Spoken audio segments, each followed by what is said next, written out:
Muito bem, nós vamos abrir no livro de Vaikra, capítulo 9, versículos 1 a 9. Vamos ler. É bom, assim, todo mundo ter em mãos para ler junto, porque é uma mitzvah a gente ler a Parashá. Então, não só ouvir. Então, é bom, quem conseguir ter o seu Tanar, né, a sua Torá, e acompanhar junto a leitura. A leitura é importante, não só a explicação.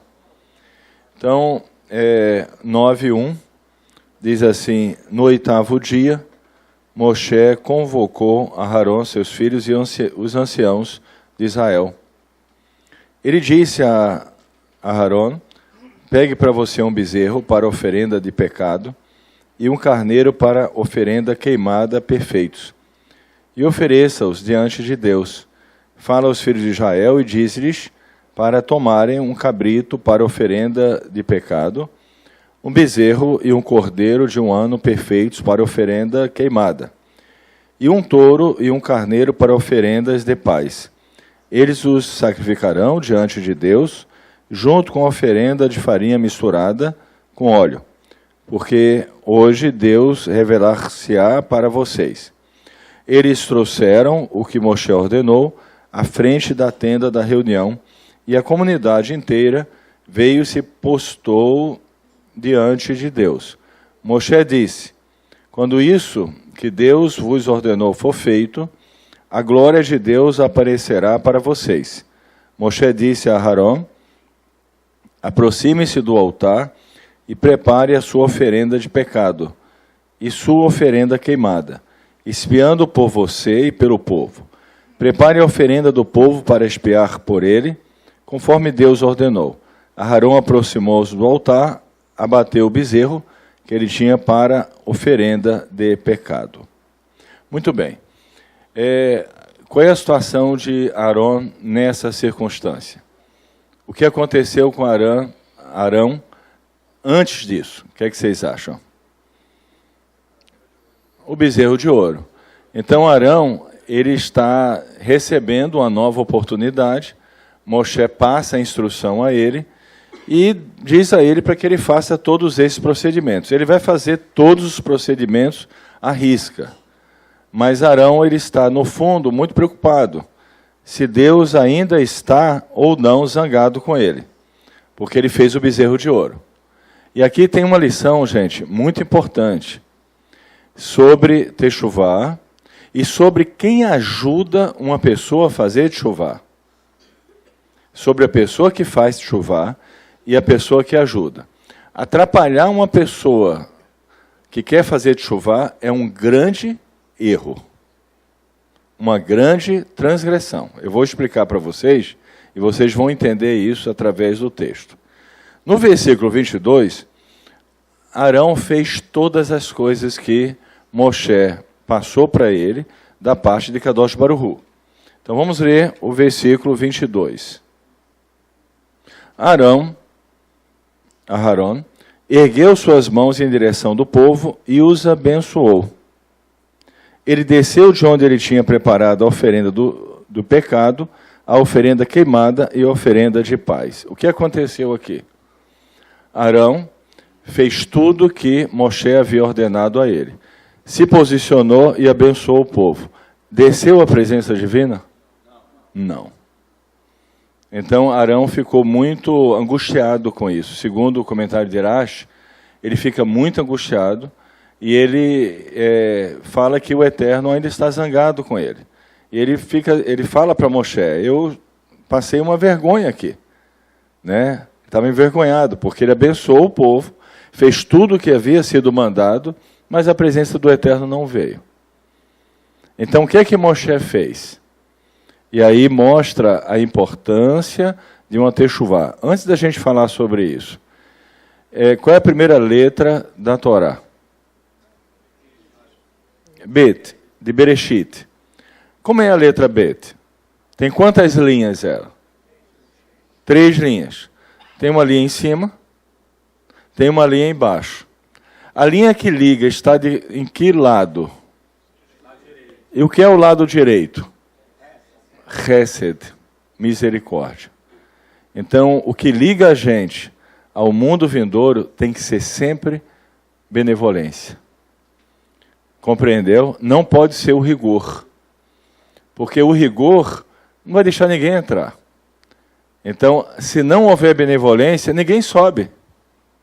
É preciso que haja benevolência. O que é que Moshe fez? Moshe ele vai ter uma atitude agora de uma pessoa que ganha muito mérito. Quando alguém quer fazer uma techuvá, as pessoas têm que ajudar. As pessoas têm que chegar junto e ajudar essa pessoa. As pessoas têm que colaborar com essa techuvá. E esse é o exemplo de Moshe. Observe o versículo 23. Moshe e Arão entraram na tenda da reunião. Moshe pegou Arão, viu que ele passou um vexame, né? Ele abençoou o povo. Mas cadê a presença divina? Ele fez a bênção sacerdotal. Ele fez a bênção sacerdotal, ele é o sacerdote, mas a presença do Eterno não veio. Aí Moshe foi ao auxílio dele, entrou na tenda, e Moshe, ele traz a presença divina a qualquer hora. Então, quem vai trazer a presença divina é Moshe. Mas o que é que Moshe fez? Ele se posicionou no lugar de Arão e trouxe a presença divina? Não. Ele entrou junto com Arão dentro da tenda. E olha o que acontece posteriormente. E ao saírem, abençoaram o povo, os dois. Abençoaram, ele e o seu irmão. A glória de Deus foi revelada para todo o povo. Veio fogo diante de Deus e consumiu a oferenda queimada e as gorduras sobre o altar. Todo o povo viu. Eles cantaram louvores e prostraram-se sobre suas faces. Moshe não só fez isso. Moshe, além disso, atribuiu ao seu irmão que ele era uma pessoa grandiosa e que era pelo mérito dele, pelo que ele tinha feito. Então isso é um exemplo. Quando uma pessoa quer fazer techuvá, você atrapalhar essa techuvá é um grande erro. Você deve ajudar essa pessoa a fazer a techuvá. E foi isso que Moshe fez com Aharão. E engrandeceu Aharão diante do povo. Muito bem.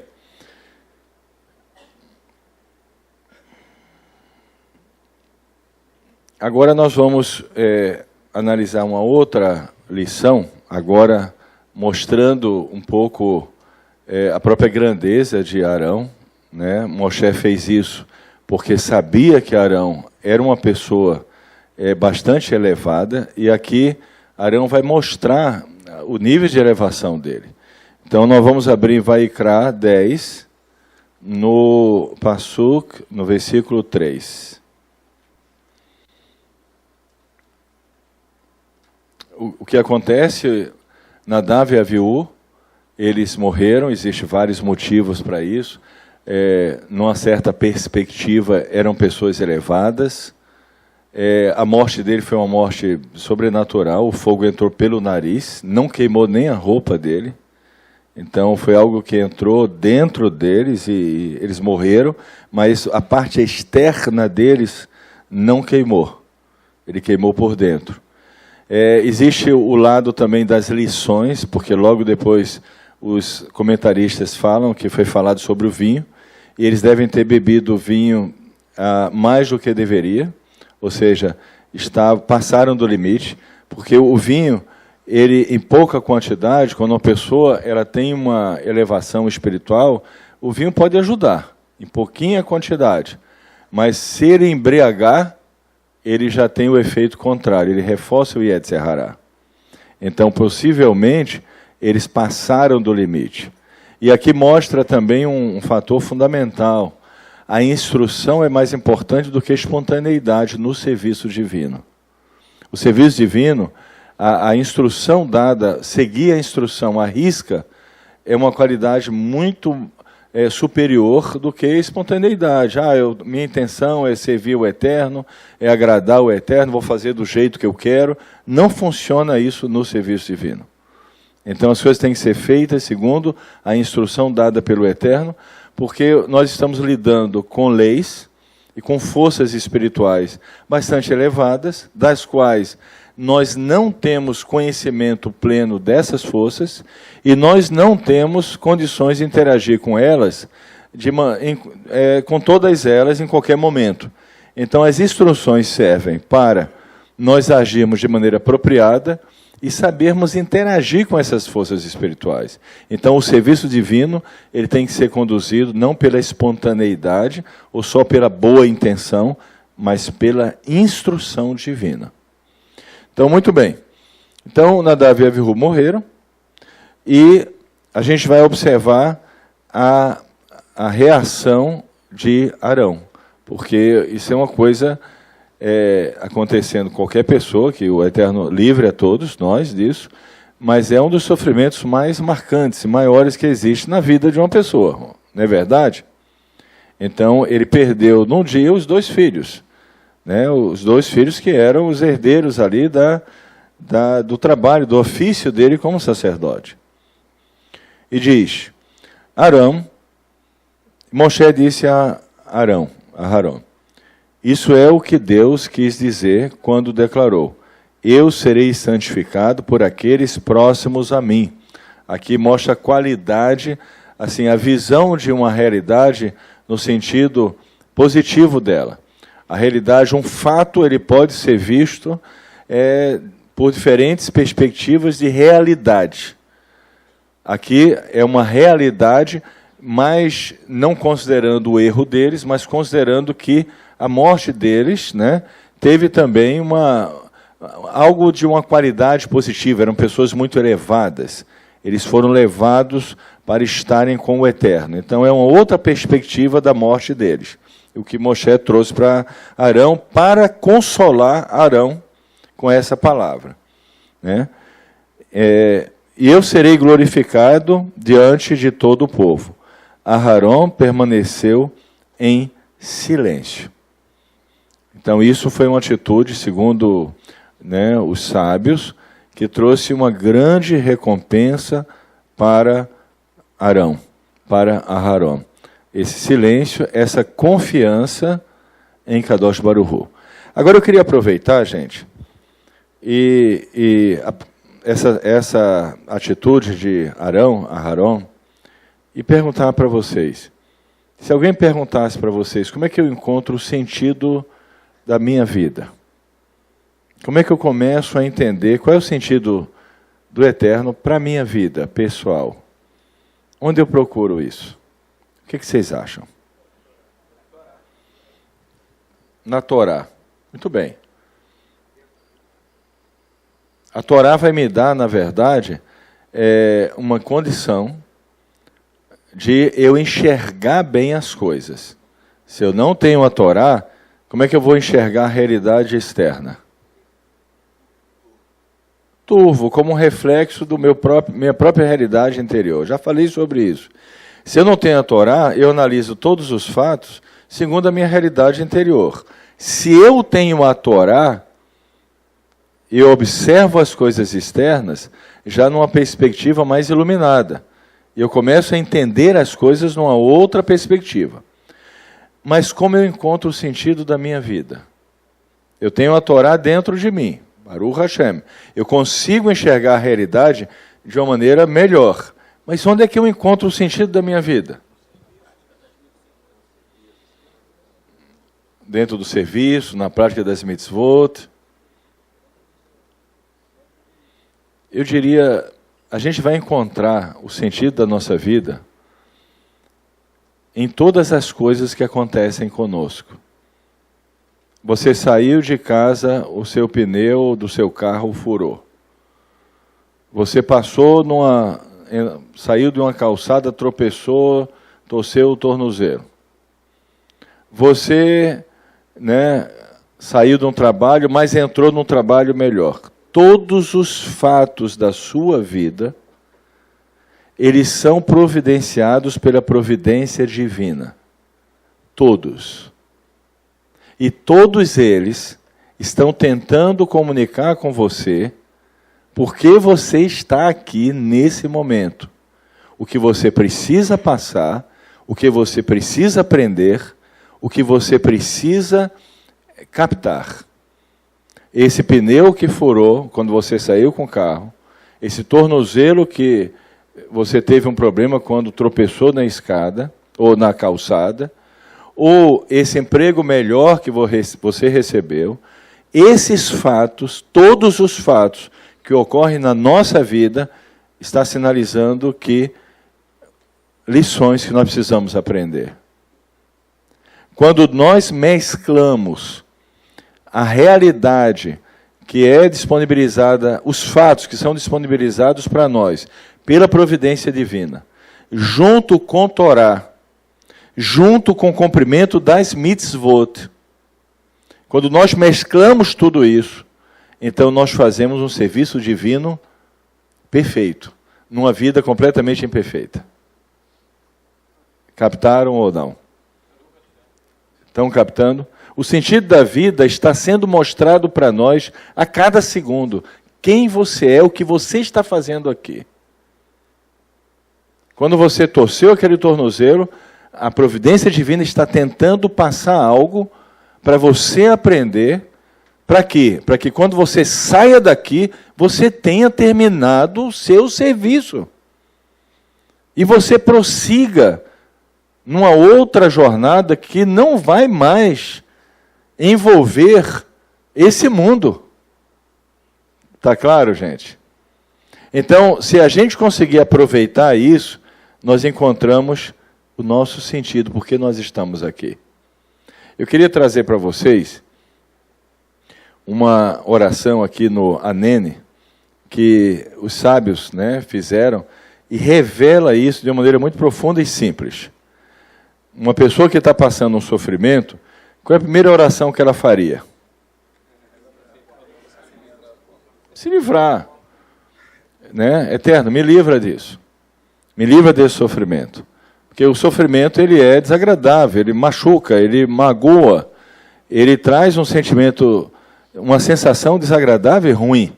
Então a nossa tendência natural é se livrar dele. Agora, se eu me livro de todos os sofrimentos, porque às vezes você tem condições de se livrar. Às vezes o sofrimento ele surge na sua vida, mas existe um escape para ele.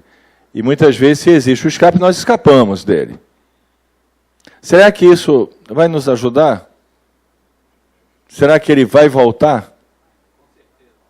Então, existe uma oração, eu queria abrir aqui para vocês, deixa eu ver se eu marquei aqui, sobre sofrimentos. E nesse livro, quando a pessoa está passando um sofrimento, ela vai ter uma oração que é apropriada para isso. E essa oração, ela ensina exatamente isso. A oração é: reza para aceitar os sofrimentos com amor. Então a pessoa, ela já encontra no título algo que questiona a mente dela, porque ela estava pensando, puxa, eu vou encontrar uma reza para me livrar do sofrimento, para me dar um livramento. Mas a reza, ela tem o sentido contrário. É como se ela dissesse para a gente, não. Não é para você se livrar. É para você se aprofundar nesse sofrimento. Porque dentro desse sofrimento existe uma lição que, se você pagar, você está cumprindo o sentido da sua vida. E se você fizer isso com várias coisas que acontecem na sua vida, quando você morrer, você cumpriu o sentido da sua vida. Então esse mundo não será mais um lugar para você interagir, você vai continuar a sua jornada. Senão, infelizmente, existem várias possibilidades, e uma delas é esse mundo ainda ligado a você de alguma forma. Então, para que esse mundo seja uma escola, e que eu saia desse mundo e possa realmente continuar minha jornada em outros mundos, eu preciso aprender essa lição. E não precisa nenhuma escola especial, a escola é a própria escola da vida mesmo. Porque a providência divina, ela vai providenciar tudo o que é necessário para você corrigir seus problemas e sair bem daqui. Está claro, gente? Ou não? Está claro? Então vamos ver a oração e vamos captar o sentido dela. Porque, na verdade, essa oração, ela livra a gente do sofrimento. Mas ela livra a gente do sofrimento quando a gente aprende as lições que nós precisamos aprender com o sofrimento. Então, eu não escapo do sofrimento. Eu me livro do sofrimento depois que ele me concedeu o prêmio que está embutido dentro dele. Então, eu tiro o prêmio, eu tiro a lição e me livro do sofrimento, mas não escapei dele. Eu tirei a lição, eu aprendi. Então, tudo que aconteceu, se a gente parar agora, olhe para trás, tudo que aconteceu na sua vida tem um sentido maravilhoso. Entenderam isso? E você pode, então, olhar todas essas coisas com um olhar completamente diferente. Então, vamos lá. Todo aquele, é dito, que recita esse texto com a ajuda de Deus, seus sofrimentos serão aplacados.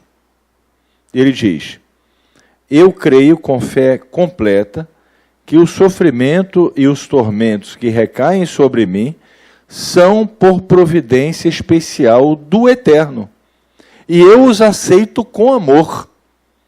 Então, eu só consigo ter a capacidade de entender isto se eu acredito que o Eterno é o Criador, que Ele é um, e que Ele coordena todas as coisas. Ah, mas eu não entendo porque isso está acontecendo comigo. Mas mesmo que você não entenda, não tenha dúvida, é justo. Existe um propósito divino e existem coisas que a nossa memória não está acessível a ela, a razão dessas coisas. Por exemplo, nós podemos passar um problema hoje, cujo a razão, digamos, o que causou essa consequência não está disponível na nossa memória. É um fato que aconteceu conosco, numa outra dimensão, num outro momento, e a nossa memória não tem disponibilidade para entender o fato. Mas ele é justo. Se nós acreditamos que Kadosh Baruch Hu é o nosso Criador, Ele é um, Ele é o nosso Deus, e Ele está coordenando todas as coisas. Então, essa fé, essa emuná, ela ocorre na medida que você realmente tem fé no Eterno. Uma coisa, antes da gente passar para a próxima parte, quando hoje nós enxergamos, por exemplo, a gente lê o livro de Salmos, lê a Tanar. Eu não sei se aconteceu com vocês, mas hoje, dentro da perspectiva que nós temos hoje, nós enxergamos como o Eterno, ele interage com todas as pessoas pessoalmente. Não existe nem outros deuses, nem intermediários. É o Eterno. Você vê o rei Davi, você vê outras pessoas falando diretamente com o Eterno. Ele é nosso Criador. Enquanto nós não temos essa compreensão, nós não vamos entender as coisas de uma maneira plena. Graças a Deus nós temos essa visão hoje. Mas vamos lá. Continuando. E creio, ou seja, eu aceito com amor, e creio que tudo isso recaiu sobre mim por causa das minhas muitas transgressões, mesmo que elas não estejam disponíveis na nossa mente. Então, qual é o pensamento que eu tenho nesse momento, quando vem um sofrimento? Baruch Hashem. E eu preciso passar bem por isso. Porque eu quero sair dessa vida tendo completado a minha tarefa. Eu não quero, depois dessa vida, ter que ir para alguns lugares para ainda queimar impurezas, e eu não quero jamais também ter a possibilidade de ter que viver de novo aqui. Não é que isso vai acontecer de maneira compulsiva e de maneira, né, a pessoa vai... Não é assim. Existe uma maneira como isso acontece. Nós não vamos entrar nisso agora de maneira profunda. Existe o Gilgul Neshamot. Então, existe a possibilidade de uma vivência de novo.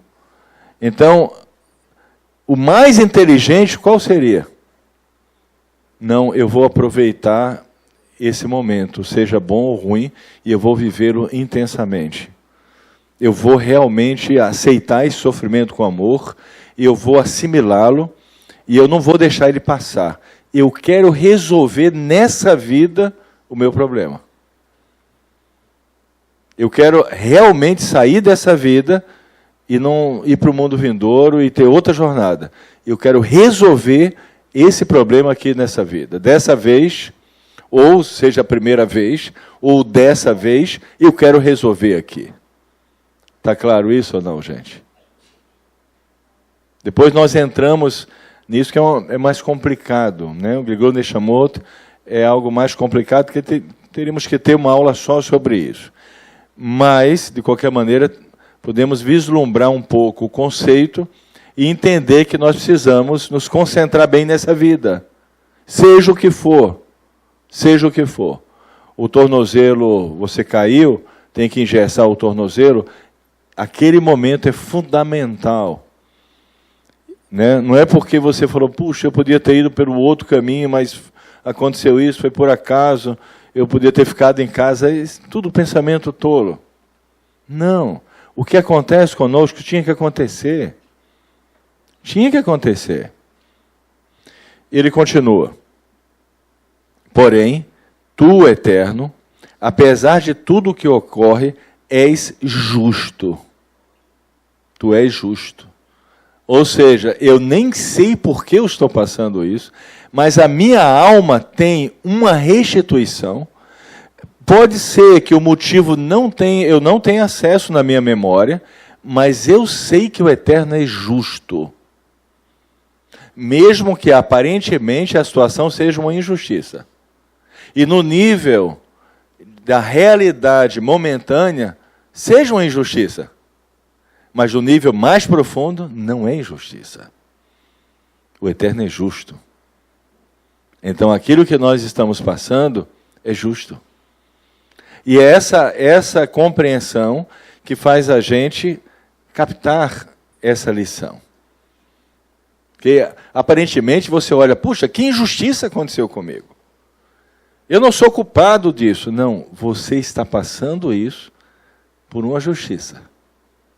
Mesmo que você não entenda. Mas existe algo que você tem que restituir. E talvez o fato original que resultou essa restituição, você não tem acesso na sua memória enquanto você estiver nesse corpo físico. Mas depois você vai lembrar disso. Então, pague bem. Pague bem. E pagar bem é assimilar bem esse sofrimento, para que você, então, não escape dele, mas ele seja aplacado. Aplacado é resolvido. O mal que estava por trás, ele é arrancado de você. Entendeu? É como uma operação, uma cirurgia. Mesmo que doa, mesmo que tenha um sofrimento, o mal é arrancado de você. Então esse é o objetivo do sofrimento. Ele não é machucar. Ele não é machucar. O Eterno, o desejo do Eterno não é machucar as pessoas. O desejo do Eterno é amar as pessoas. É conceder bênçãos. É doar. O sofrimento, ele visa arrancar um mal que está dentro de nós. E muitas vezes, até as pessoas ao nosso redor, todo mundo está ali fazendo algo e passando algo, mas não necessariamente nem está entendendo o que está acontecendo. Só entende quem está sintonizado com o Eterno. Essa pessoa vai entender, e essa pessoa, ela vai aplacar esse mal, e ela, quando sair desse mundo, ela tem uma grande possibilidade de ir para outros mundos, e acabou o problema aqui nessa terra. Você resolveu. Você sai daqui sem deixar nenhuma raiz aqui, para ter que depois restituir. Então, quem aproveita bem essa vida, vai embora. E vai ter outras realidades maravilhosas. Imagine se alguém falasse para você, ok, você chegou aos 80 anos, agora você tem que voltar de novo. Não, se fosse possível, nessa própria vida, voltar de novo até criança, passar de novo tudo de novo. Né? Se a gente parar para pensar nisso, puxa, será que teria que voltar de novo? Não quero isso. Eu vou aproveitar. Eu vou aproveitar cada circunstância. Aí ele continua. Observe a próxima parte. Apesar de tudo que ocorre, é justo, pois atuaste com verdade, enquanto eu atuei com maldade. Eu fiz alguma maldade. Eu atuei com maldade, mas tu, Eterno, não. A tua ação é justa. Aí ele continua. Que seja a tua vontade que esses sofrimentos sirvam para expiação para as minhas muitas transgressões. Eis que eu realmente deveria detalhar, arrepender-me e confessar os pecados e transgressões que por sua causa recaíram, ou seja, em razão deles, recaíram sobre mim esses sofrimentos. Porém, é evidente e é sabido por ti que eu desconheço a gravidade dos meus pecados. Por que eu desconheço? Porque eles não estão disponibilizados na memória exatamente nesse momento presente. Eles podem ter acontecido em vários momentos, em outros momentos, em outras dimensões, em outras situações, as quais a minha memória não tem registro deles. Aí ele continua. Por esse motivo, eu rogo-te que seja a tua vontade, meu Pai, nos céus, que apagues e arranques os pecados, as transgressões e as faltas que foram a causa dos meus sofrimentos. O que ele está pedindo? Arranca esse mal. Né? Já abriu, já cortou, já doeu. Eu aceito, o Senhor é justo, a maldade é minha, agora arranca esse mal. Aí aquele sofrimento, ele foi bem sucedido, entendeu, gente? Ele foi bem sucedido. Ele arrancou o mal de você, ele tirou aquilo que era a causa não só desse sofrimento, mas de outros sofrimentos. Então ele foi extirpado, arrancado, tirado. Você está livre disso. Né? E, embora a situação do sofrimento ela causa essa aflição, às vezes o alívio posterior que ocorre não é só porque o sofrimento saiu, com ele saiu mais alguma coisa que não vai estar mais na sua alma. Está claro? Entenderam isso? Então, assim, eu não preciso entrar numa escola A, B ou C. A própria vida vai me proporcionar tudo o que eu preciso. As próprias circunstâncias da vida vão me ensinar tudo o que eu preciso. Tudo. Aí continua. E que sejam adossados todos os juízos contra mim e contra todo o povo de Israel. Que tudo mude para o bem e que haja benevolência explícita e favorável sobre nós e sobre todo o povo de Israel, para sempre. Amém. Do livro Shomer Emunim, do Rabi Aharon Roth. Sua memória, como um tzadik, seja abençoada. Então, enfim, esse é o verdadeiro serviço divino. Se eu estudo a Torá, é uma coisa maravilhosa. Se eu começo a cumprir as mitzvot, é uma coisa maravilhosa. Mas eu preciso mesclar essas duas coisas com essa atitude em relação a todos os acontecimentos que ocorrem na minha vida. Aí você falaria, minha vida não é perfeita. Ninguém tem uma vida perfeita, mas a maneira que a providência divina trabalha na sua vida é perfeito. em tudo que acontece com você. É perfeito. Perfeito. Uma vez eu citei isso, é como a gente tem aquele quadro ali, que é uma tapeçaria, né? E você olha por fora e tem um desenho, e você consegue discernir todas as coisas. Mas se você olhar por trás da tapeçaria, você só vê linhas desconexas. Então, não faz sentido. Mas na frente, não. Na frente tem um desenho. Então, na verdade, não é que a nossa vida é imperfeita. Tudo é perfeito. Tudo é perfeito, na verdade. A gente é que não enxerga isso. Então, tudo que aconteceu com você até hoje é perfeito. E nós estamos hoje numa posição perfeita para cumprir a vontade de Kadosh Baruch Hu. Entenderam, gente? Com isso, a gente não fica culpando os outros. A gente não fica achando que somos uma vítima, nos vitimando. Nós não ficamos pedintes emocionais demasiadamente. Nós amadurecemos, nós crescemos. E nosso relacionamento com o Eterno, ele se torna muito profundo, muito elevado. Ok? Muito bem, só para a gente agora terminar, mais 2 pontos. Por que é tão importante? Vamos abrir em capítulo 11, versículo 1. Os rabinos, os sábios, eles falam sobre isso, e eu queria até ouvir isso, né? Eu não lembro agora o nome do rabino, mas uma palestra, eu achei muito interessante, queria passar para vocês. Vaikra 11:1 diz, Deus falou a Moshe e a Aharon para dizer a eles, falem aos filhos de Israel, dizendo de todos os animais sobre a terra, esses são os animais que você pode comer.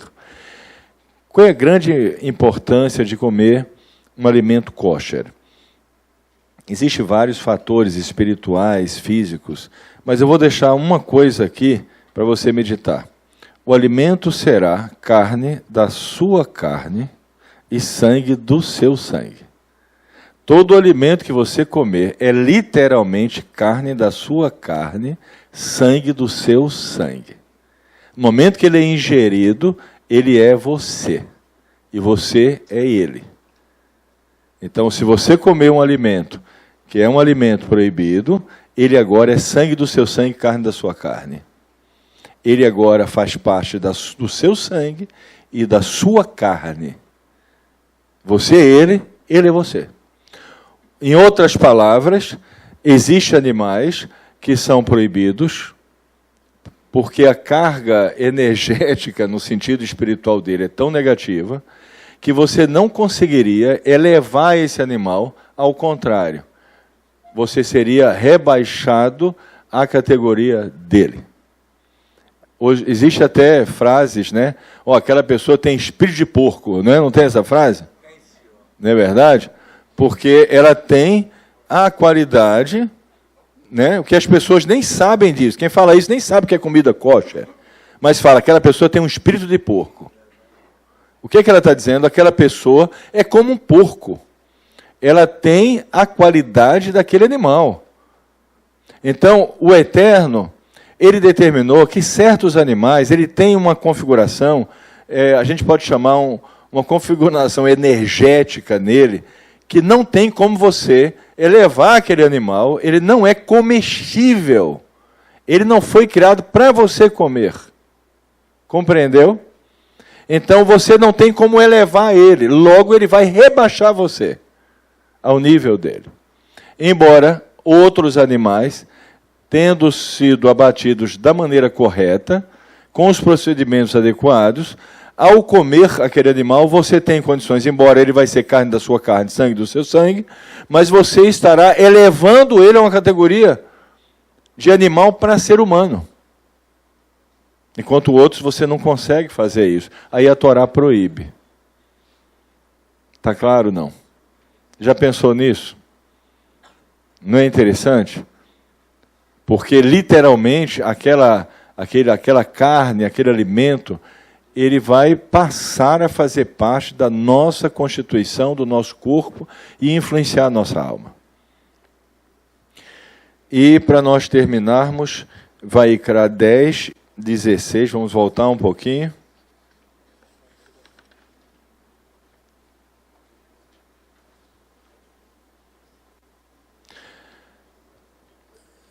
vamos ler o texto todo e vamos ver algo muito interessante, porque eu lembro assim, algumas pessoas falaram, não, você tem essa convicção, não precisa falar em público. Eu falei, não, tem que falar. Nós sempre falamos em público aquilo que nós acreditamos. Se nós erramos, reconhecemos nossos erros em público. Se nós descobrimos algo, falamos em público. Por que é importante você pronunciar aquilo que você acredita, reconhecer seus erros e também seus acertos? Observe um homem como Moshe, muito mais elevado, uma alma muito mais elevada do que todos nós, e olhe a atitude de Moshe. No 16 fala, Moshe investigou o que tinha acontecido com o cabrito da oferenda de pecado, e ao descobrir que tinha sido queimado, ficou bravo com Elazar e Itamar, filhos sobreviventes de Aharon, dizendo, por que vocês não comeram a oferenda do pecado no local da santidade? Ela é santidade das santidades, e foi dada a vocês para remover a culpa da comunidade e expiar sobre eles diante de Deus. Uma vez que seu sangue não foi trazido para o santuário interior, vocês deveriam tê-la comido no sagrado, conforme eu ordenei a vocês. Aharon respondeu a Moshe, será que foram eles que sacrificaram sua oferenda de pecado e a oferenda queimada hoje diante de Deus? Mesmo que isso tivesse ocorrido comigo, mas se eu tivesse comido a oferenda de pecado hoje, teria agradado a Deus? Ou seja, segundo a lei, Aharon estava correto. Moshe escutou e ficou satisfeito. Ou seja, segundo os sábios, Moshe reconheceu que estava errado. Então, se um homem como Moshe, na elevação que ele tem, há um tempo atrás, logo num fato anterior, Moshe teve que entrar com Aharon para poder trazer a presença divina, ajudar seu irmão. Agora seu irmão fala, você está errado nisso, e ele reconhece, eu estou errado. Essa humildade é muito importante. Né? Algumas pessoas até, recentemente, com as nossas publicações, não, você não podia fazer isso. Claro que eu podia fazer isso, nós temos que fazer isso. Na medida que nós reconhecemos que algo está errado, nós temos que publicamente dizer que está errado. Esse é o correto. Porque esse é o primeiro passo para corrigir os erros. Isso é um Kiddush Hashem, é santificar o nome de Kadosh Baruch Hu. Ok? Então, essa atitude de Moshe, segundo os sábios, é uma atitude muito grandiosa, que Moshe não deu nem desculpa aqui. Ele poderia ter dado uma desculpa, ter se defendido. Não, ele calou e ficou satisfeito. Ou seja, ele reconheceu que seu irmão estava nesse quesito correto. Ok, gente? Então, essa é a Parashá, e eu queria só deixar para todos um ponto fundamental. Observe bem cada fato que ocorre na sua vida. O sentido da sua vida, especialmente da sua vida, está na sua frente. Está diante de você. Está na sua vida. Está em tudo o que acontece com você. A maior escola é essa escola. A partir daí, se você tiver condições de olhar isso da forma correta, Baruch Hashem, você está cumprindo um serviço divino perfeito e maravilhoso. Como eu falei na semana passada, se você estudar a Parashá semanal, então a providência divina vai ajudar você a entender os seus problemas dentro da Parashá. É melhor ainda. Fica mais fácil compreender. Mas essa é a lição principal dessa Parashá. Baruch Hashem.